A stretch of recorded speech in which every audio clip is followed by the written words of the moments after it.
आज से हम जीडी के पिछले साल में आए हुए प्रश्नों को देखेंगे। मैथ के पिछले साल में आए हुए प्रश्नों को देखेंगे, ठीक है। तो आज हम जीडी का पहला सेट सॉल्व करने वाले हैं। हम इस पूरी सीरीज़ में हम पिछले साल में जितने भी क्वेश्चन आए हैं मैथ के सारे देखेंगे, ठीक है। आज हम पहला सेट सॉल्व करने वाले हैं। तो पहला प्रश्न क्या है? एक परीक्षा में उपस्थित होने वाले विद्यार्थियों की कुल संख्या में 93% विद्यार्थी अतिरिक्त हुए और 9275 विद्यार्थी अनुत्तीर्ण हुए। तो परीक्षा में उपस्थित कितने विद्यार्थी है, ठीक है। तो देखो 93% क्या हो गए, फेल हो गए। 93% विद्यार्थी क्या हो गए, पास हो गए। तो फेल कितने हो गए, 7%, ठीक है। और क्वेश्चन में क्या क्या दिया हुआ है, फेल कितने हुए, 925। तो 7% की वैल्यू किसके बराबर है, 9275। हमको क्या निकालना है, कुल विद्यार्थी की वैल्यू कितनी हो जाएगी, 100%। कुल विद्यार्थी कितने, 100, ठीक है। कुल विद्यार्थी 100 माने हैं, 93 पास हो गए तो 7 फेल हो गए, ठीक है। अब इसको जब हम सॉल्व करें तो कितना आ जाएगा, जो कितने पे जा रहा है, 1, फिर 3 पे जा रहा है, फिर 2 पे जा रहा है, फिर 5 पे जा रहा है। तो इसका आंसर कितना आ जाएगा, 1250। समझ गए। तो पास 93 थे तो फेल कितने, 7। अभी अगला क्वेश्चन क्या है, इसका मान बताएं। इसका मान कैसे निकालेंगे, इसका मान निकालने कुछ नहीं है, बोर्ड पास लगेगा। बोर्ड पास में सबसे पहले हमको क्या सॉल्व करना है, ऑफ। जब हम ऑफ को सॉल्व करें 96 मल्टीप्लाई बाय क्या कर देंगे, 2। इसको किससे डिवाइड कर देंगे, 24 के साथ। जब इसको 24 के साथ डिवाइड करेंगे तो कितना आ जाएगा हमारे पास, 4। 4 गुना 2, 8। तो इधर पे कितना आ जाएगा, 8। तो कितना ब्रैकेट को सॉल्व करेंगे, कितना आ गया हमारे पास, 8। यहाँ पे कितना आ गया, 36 मल्टीप्लाई बाय 4। इसको किससे डिवाइड करना है, 8 के साथ। और इसको क्या गुना कर देना फिर 41 के साथ। जब इसको हम 8 से डिवाइड करें तो कितना आ जाएगा, यहाँ पे 2। 2 के टेबल यहाँ पे इसका कटेगा 18, ठीक है। तो कितना आ गया, 18 गुना 41। ये कितना होता है, यूनिट चेक कर लेंगे। 8 गुना 1, पीछे कितना आएगा, 8। तो ये आंसर है, ठीक है। अगला प्रश्न क्या है, अगला प्रश्न है, किसी धनराशि पर 40 वर्ष तक प्राप्त साधारण ब्याज उस धनराशि का 2/5 है।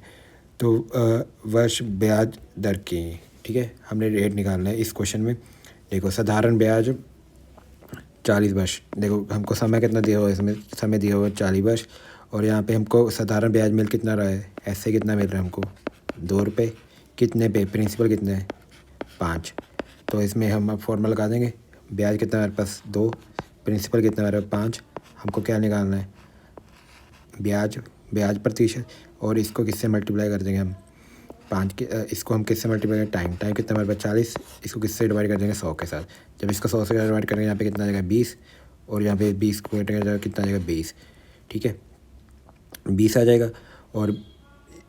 और इसको जब कटेंगे तो 0 एक और कट जाएगी। तो रेट कितना आ जाएगा हमारे पास, 1%, ठीक है। समझ गए। अब अगले क्वेश्चन पे चलते हैं।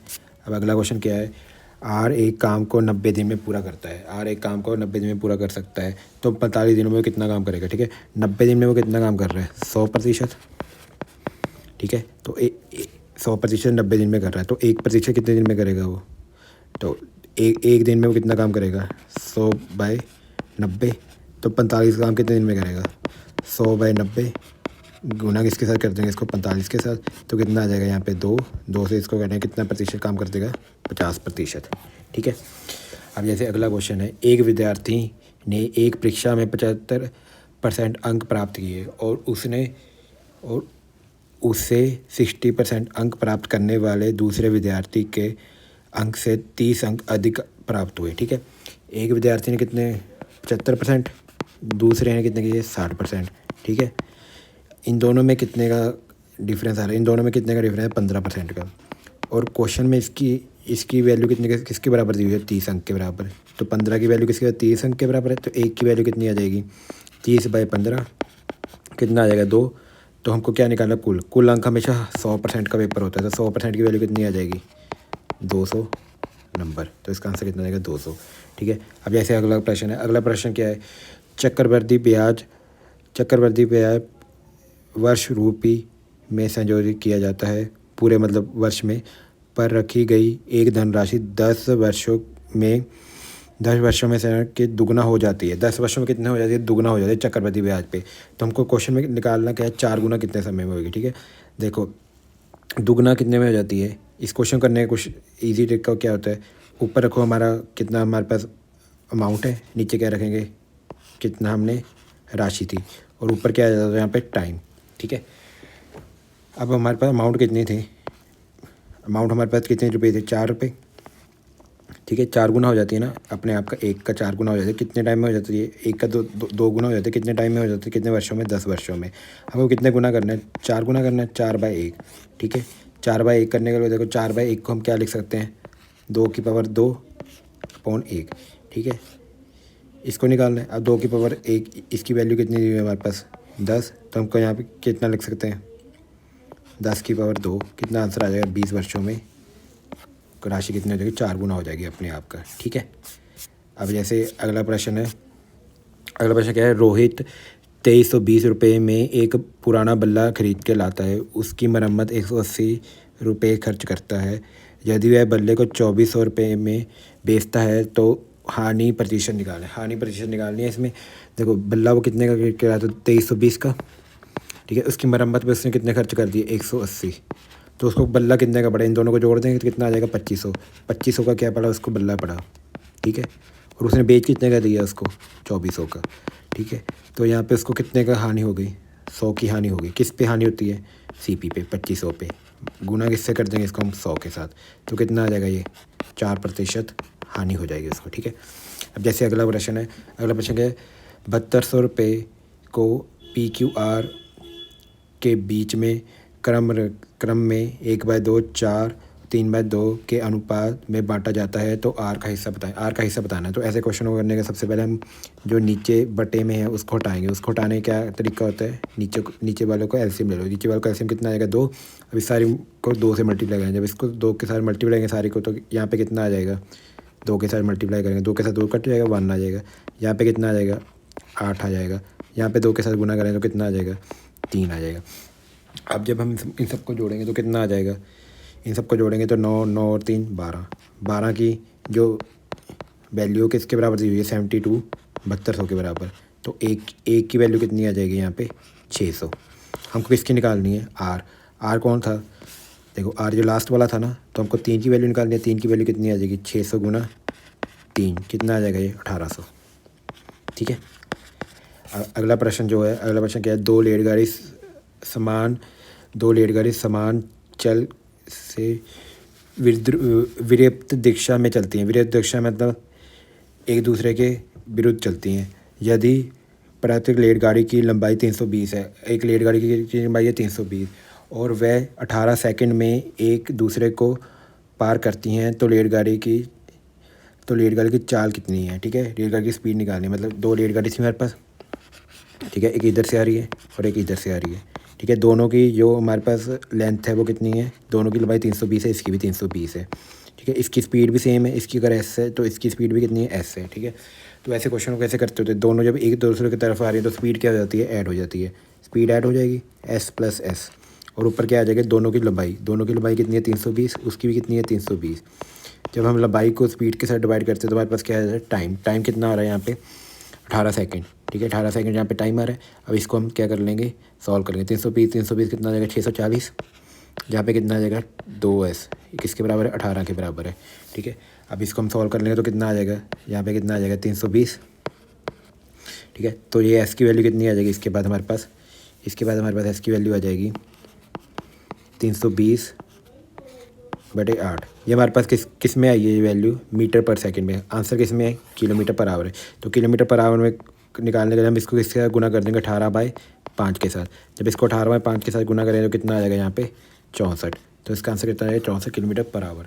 ठीक है, ये मीटर पर सेकंड में आते हैं इसलिए 18/5 से गुना करके इसको हम किलोमीटर पर आवर में कन्वर्ट कर लेंगे। ठीक है, अब अगला क्वेश्चन क्या है? यदि एक अतिरिक्त की लंबाई 14.28% की वृद्धि करते हैं। ठीक है, एक अतिरिक्त लंबाई में कितने वृद्धि कर रहे हैं? लंबाई मतलब लेंथ में कितनी वृद्धि कर रहे हैं? 14 1/8, 14 1/7 की। ठीक है, मैं 7 से कितनी लंबाई होगी उसकी? 8। 1/7 कैसे है? 14.28 की ये वैल्यू होती है। ठीक है, अब हमको क्या करना है? उसकी ब्रेथ में कितनी हम कम करें? उसकी जो ब्रेथ है वो हम मान लेते हैं पहले ए ब्रेथ थी, अब कितनी ब्रेथ होगी? बी ब्रेथ होगी। ठीक है, अब ए से बी होगी, ताकि उसके क्षेत्रफल में कोई भी फ़र्क ना पड़े। क्षेत्रफल क्या होना चाहिए, जो पहले क्षेत्रफल 1 था अभी क्षेत्रफल कितना होना चाहिए, 1 होना चाहिए। तो हमको a/b निकालना है। अब लेंथ को अगर हम ब्रेथ के साथ गुना करेंगे तो हमारे पास क्षेत्रफल आ जाएगा। अब लेंथ कितनी है यहाँ पे 7, यहाँ पे ब्रेथ कितनी है हमारे पास a, ठीक है। दूसरे में कितनी लेंथ हो गई थी 8, ब्रेथ कितनी हो गई थी b। क्षेत्रफल में कोई यहाँ फ़र्क नहीं पड़ना चाहिए, मतलब 1 और 1 रहना चाहिए। तो यहाँ से a/b कितने किसके बराबर आ जाएगा 8/7। मतलब अगर पहले उसका जो वृद्धि थी 8 थी, अब कितनी हो गई है 7 हो गई है ब्रेथ, ठीक है। तो कितनी ब्रेथ कम होगी, एक ब्रेथ कम होगी किसके ऊपर 8 के ऊपर। 1/8 की कितनी फ्रैक्शन वैल्यू होती है 12.5%, ठीक है। इसको 100 के साथ गुना करेंगे कितना है 12.5%। तो अगला क्वेश्चन क्या है, अगला क्वेश्चन क्या है 8 दिनों तक काम करने के बाद 8 दिनों तक काम करने के बाद राखी को पता चलता है कि अभी तक 10% काम ही पूरा हुआ है, ठीक है। 8 दिनों तक राखी ने काम किया और उसको क्या पता लगा सिर्फ 10% ही काम पूरा हुआ। मतलब 10% काम कितने दिनों में पूरा कर रही है 8 दिनों में। तो 100% कितने दिनों में पूरा करेगी राखी 80 दिनों में ये राखी पूरा कर रही है, ठीक है। ये कौन पूरी कर रही है राखी, ठीक है। आगे क्या बोला हुआ है क्वेश्चन में, वह पूर्ण का काम कर सकती है जो राखी जो पूरम है वो राखी का 20% अधिक कौशल है। अधिक कौशल मतलब 20% मतलब क्या था 1/5, ठीक है। 20% 20/100 करेंगे तो 1/5 आ जाएगा ना। यदि राखी 5 काम कर रही है एक दिन में तो जो हमारी पूरम है वो कितना काम करेगी 6 काम करेगी। ये क्या आएगी एफिशिएंसी आएगी। अगर हम जब कुशल होती है उसकी हम उल्टा करेंगे तो हमारे पास दिन आ जाएंगे। तो दिन कितने आ जाएंगे, ये 6 दिनों में काम पूरा कर रही है, कितने दिनों में 5 दिनों में। ये क्या आ गया हमारे पास टाइम की रेशो, ठीक है। समय के यहाँ तक। तो अब राखी अब जो हमारा काम होता है वर्क वो किसके बराबर होता है, जो एफिशिएंसी होती है कौशल उसको किससे मल्टीप्लाई गुना कर देते हैं हम समय के साथ। तो हमारे पास क्या आ जाता है टोटल काम आ जाता है, ठीक है। अब राखी कितने दिनों में काम पूरा कर रही थी 80 दिनों में काम पूरा कर रही थी। टाइम कितना है राखी का 80 और राखी की एफिशिएंसी कितनी है, राखी की एफिशिएंसी कितनी है 5। तो ये हमारे पास क्या गया टोटल काम। और टोटल काम किससे हमको कराना है, इन दोनों से कराना है। दोनों की एफिशिएंसी कितनी होगी 5 + 6 11, ठीक है। अब काम 10% तो इसने पूरा कर दिया था, अब रह कितना गया था 90%। तो क्या करते हैं 90/100 कर देंगे तो कितना आ जाएगा आंसर, ये 0 के साथ 0 कैंसल। तो कितना आ जाएगा 5 × 8 40, 40 × 9 360। तो कितना आंसर आ जाएगा 360/11, ठीक है। अगला प्रश्न क्या है, ए और बी दोनों 500 रुपये प्रति 5,000 रुपये प्रति घड़ी के दर से अपनी घड़ियाँ बेचते हैं, ठीक है। 5,000 रुपये प्रति दर से अपनी घड़ियाँ बेचते हैं, मतलब दोनों कितने में बेच रहे हैं अपनी घड़ियाँ सेम SP पे 5,000 रुपये, ठीक है। यदि ए 25% का लाभ कमाता है, 25% का लाभ 25% मतलब 1/4। देखो 25/100 करेंगे तो कितना आ जाएगा 1/4 आ जाएगा ना। 25% का लाभ मतलब जो ए है उसने 4 की चीज़ कितने में बेच दी 5 में बेच दी, ठीक है। यहाँ पे क्या है, यहाँ पे क्रय मूल्य है, यहाँ पे क्या है बेचने वाली मूल्य है, ठीक है SP। और बी को 10% हानि होती है, 10% बी को हानि होती है। 10% मतलब 10/100, ये कितना आ जाएगा 1/10। हानि मतलब 10 से कितने का रह गया उसके बाद 9 का। अब दोनों कितने में बेच रहे थे 5,000 में। तो यहाँ पे बेचने वाली जो मॉडल अलग अलग आ रही है, इसको सेम करने के लिए इससे किसके साथ गुना कर देंगे 9 के साथ, और इसको किसके साथ गुना कर देंगे 5 के साथ। तो ये कितना आ जाएगा 9 4 36, यहाँ पे कितना आ जाएगा 45, यहाँ पे भी कितना आ जाएगा 45, यहाँ पे कितना आ जाएगा 50, ठीक है।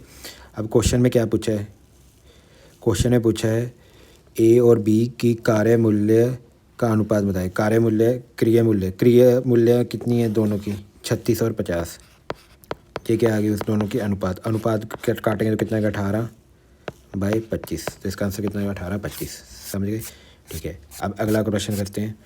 देखो अगला प्रश्न क्या है, एक क्रिकेट टीम 7 पुरुष की आयु 26, 25, 21, 29, 24, 28 और 22 है। उनकी औसत आयु कितनी है, उनकी औसत आयु निकालनी है। उनकी औसत आयु कैसे निकालेंगे, उनकी औसत आयु क्या, सबको जोड़ के किससे डिवाइड कर देंगे जितने बंदे हैं उनसे।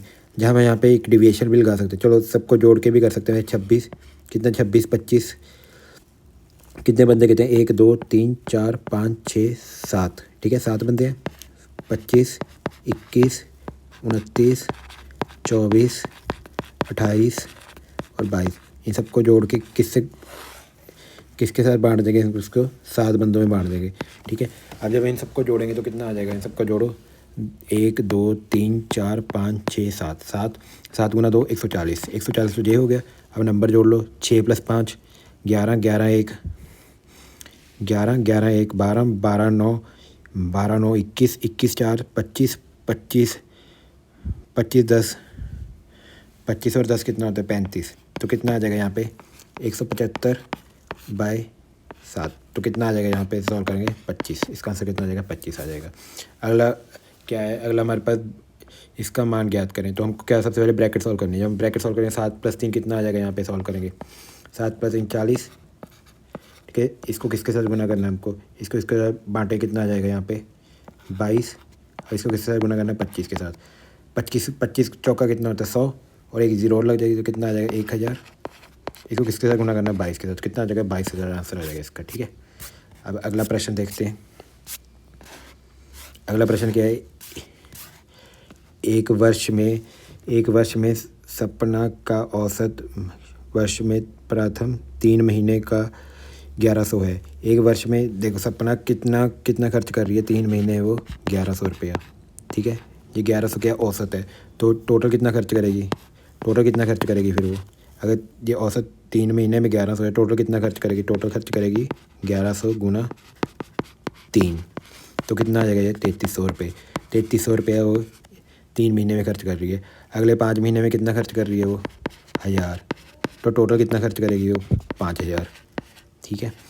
अगले 4 महीने में वो कितना खर्च कर रही है 1200, तो टोटल कितना खर्च करेगी, 1200 गुना 4, कितना आ जाएगा ये 4800 रुपया, ठीक है। अब टोटल उसका खर्च कितना हो गया 3000, 33,000, 5000 और 4800, ठीक है। ये उसका क्या आ गया, टोटल खर्च आ गया, ठीक है। अब उसने बचत कितनी की पूरे साल में, उसने पूरे साल में बचत की है हमारे पास 1300 रुपये। 1300 रुपये क्या किया लिया उसने बचत, कितनी है 1300। ये किसके बराबर आती है, ये हमारे आती है बराबर, ये आती है उसके आय के बराबर। उसकी आय कितनी आ जाएगी यहाँ से, ये उसकी टोटल आय आ जाएगी, ठीक है। तो टोटल आय कितनी आ जाएगी, इस सबको जोड़ेंगे तो कितना आ जाएगा 1300 रुपये, इसमें और जोड़ देंगे कितना आ जाएगा 0 0 6 6 और 8 कितना होता है 6 और 8 होता है 4, ठीक है। और ये कितना आ जाएगा 6 और 8 14। अब इन सबको जोड़ें कितना आ जाएगा 5 और 5 10, 10 और 5 5 और 5 10, 10 और 4 14, तो कितना आ जाएगा 4400। ये क्या आ गया 4400 पूरे महीने की उसकी आय आ गई। हमको औसत निकालनी है, औसत निकालने के तो किससे, इसको बांट देंगे 12 के साथ, तो 12 के साथ कितना बांट देंगे, कितना आएगा 1200 रुपया, उसकी क्या आ जाएगी औसत मासिक आय आ जाएगी, ठीक है।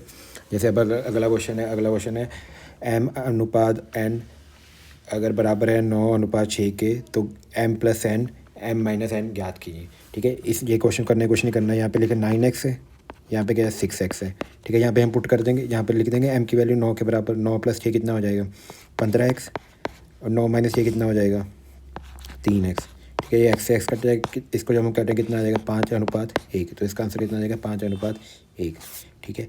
अब अगला क्वेश्चन है, जैसे किसी वस्तु के विक्रय मूल्य 575 रुपये है और उस पर 25% की छूट दी गई है, तो वस्तु की अंकित मूल्य प्राप्त कीजिए। अंकित मूल्य प्राप्त करनी है, मतलब ये कितने, अगर वस्तु 100 रुपये की थी तो 25% उस पर छूट दे दी, तो कितने की बेचती, वस्तु 75 की बेचती, ठीक है। अब इसके हम कटिंग करेंगे तो कितना आ जाएगा, यहाँ पे आएगा 3/4। मैं कहने का मतलब है 3 को किसके बराबर रख देंगे 575 15175 के बराबर किसको रख देंगे 3 को।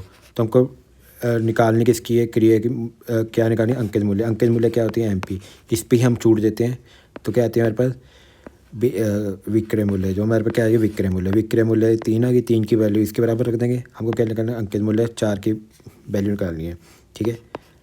तो जब इसको हम निकालेंगे तो कितना आ जाएगा हमारे पास 3 के टेबल, यहाँ पे इसको हम काटेंगे तो कितना आ जाएगा 1725, 1725। इसको हम 17 के साथ जब गुना करेंगे तो कितना आ जाएगा 6900, तो इसका आंसर कितना आ जाएगा 6900, ठीक है। अब अगला क्वेश्चन देखते हैं हम। अगला प्रश्न है 44 आम 121 केले और 11 सेब उनकी प्रक्रिया में इस प्रकार व्यवस्थित किया गया है कि प्रत्येक पंक्ति में समान संख्या के फल आए, ठीक है। इनको ऐसे प्रस्तुत किया गया है हमको रो में कि एक रो में समान फल आए मतलब जितने फल इसमें हैं उतने फल इसमें हैं उतने फल इसमें हैं, ठीक है। तो हमको निकालना है कितने कम से कम कितनी पंक्तियाँ लगेंगी, ठीक है। जितने फल इस पंक्ति में उसी उतनी फल इस पंक्ति में उसी उतने फल इस पंक्ति में आपको निकालना है कितनी पंक्तियाँ लगेंगी, ठीक है। देखो हमको कम से कम पंक्तियाँ निकालनी है। जब कम से कम पंक्तियाँ कब कैसे निकलेंगी, जब ज़्यादा से ज़्यादा फल एक पंक्ति में है कि ज़्यादा से ज़्यादा फल एक पंक्ति में है कि जब भी हमको ज़्यादा से ज़्यादा निकालना है तो हम क्या निकालना पड़ेगा, इनका HCF, इन सब फलों का HCF कितना आ जाएगा 44, 121 और 11। इन सब का HCF कितना आ जाएगा, इन सब में जो कॉमन आता है उसको कहते हैं HCF, ठीक है। क्या कॉमन आ रहा है 11, तो अंतर कितना बचेगा 4, 11 और 1, ठीक है। तो इन सब का क्या आ जाएगा HCF 11। तो एक पंक्ति में हमको कितने फल रखने पड़ेंगे, 11 फल रखने पड़ेंगे, ठीक है। अब कितने आम कितने 44 आम कितने पंक्तियों में आ जाएंगे, इसको 11 के साथ डिवाइड कर देंगे तो कितने पंक्तियाँ आम की आ जाएंगी, 4 पंक्तियाँ किसकी आ गई, आम की, ठीक है। और केलों की कितनी पंक्ति आ जाएंगी, 121 को किससे डिवाइड कर देंगे 11 के साथ, तो केलों की कितनी पंक्ति आ जाएंगी 11 पंक्ति किसकी आई, केले की, ठीक है। और सेब की कितनी पंक्ति आ जाएगी, 11 किससे डिवाइड कर देंगे 11 के साथ, कितनी पंक्ति आ गई, एक पंक्ति किसकी आ गई, सेब की। तो टोटल पंक्तियाँ कितनी आ जाएंगी, सबको जोड़ लो कितना आ जाएगा, 5 और 11 16। तो टोटल पंक्तियाँ कितनी आ गई, 16 पंक्ति में सारे फल कम से कम कितनी 16 पंक्तियाँ लगनी चाहिए जिसमें सारे फल आ जाएंगे, ठीक है। अब आखिरी क्वेश्चन क्या है इस हमारे सेट का, आखिरी क्वेश्चन है हमारे पास, इसका मान ज्ञात कीजिए। इसका मान ज्ञात करना है। इसका मान ज्ञात करने के लिए हमको बोर्ड मास लगता है, यहाँ पे बोर्ड मास क्या कहता है, सबसे पहले हमको ब्रैकेट सॉल्व करना है, फिर ऑफ, फिर डिवीज़न, फिर मल्टीप्लिकेशन, फिर एडिशन, फिर सब्ट्रैक्शन, ठीक है। सबसे पहले हमको क्या सॉल्व करना है, ब्रैकेट में भी सबसे पहले हमको क्या सॉल्व करना है, डिवीज़न, ठीक है। डिवाइड यहाँ पे हो रहा है तो सबसे पहले क्या करेंगे, 72 को हमको 24 के साथ डिवाइड कर देंगे, फिर इसको 175 के साथ गुना कर देंगे, ठीक है। जब इसको हम डिवाइड करेंगे कितना आ जाएगा, 3 आ जाएगा। फिर इसमें कितना जोड़ देंगे हम, 5, ठीक है। अब 3 को इससे मल्टीप्लाई करना तो कितना आ जाएगा, 5, 10 और 15, 510 और 15 जोड़ेंगे तो कितना आ जाएगा, 5, 2, 5, तो कितना आ जाएगा 525। 525 में कितना जोड़ देंगे, 5 जोड़ देंगे, तो 525 में 5 जोड़ेंगे कितना आ जाएगा, 530। 530 इसको जब सॉल्व करके कितना आ जाएगा, 530 को किससे गुना करना है हमको, 20 के साथ, और इसको किससे बांटना है, 2 के साथ। जब इसको 2 के साथ बांटेंगे तो कितना आएगा, 10, तो इसको 10 के साथ गुना करें कितना आएगा, 53, 5300 इसका आंसर आएगा, ठीक है। आज हमने GD का एक सेट सॉल्व किया है, तो एक GD का हमने आज एक सेट सॉल्व किया है। ऐसे हम करते करते रोज़ एक सेट सॉल्व करेंगे और हम GD पेपर तक कोशिश करेंगे हम पिछले साल में जितने भी GD के पेपर हैं सारे सॉल्व कर लें, ठीक है। Thank you.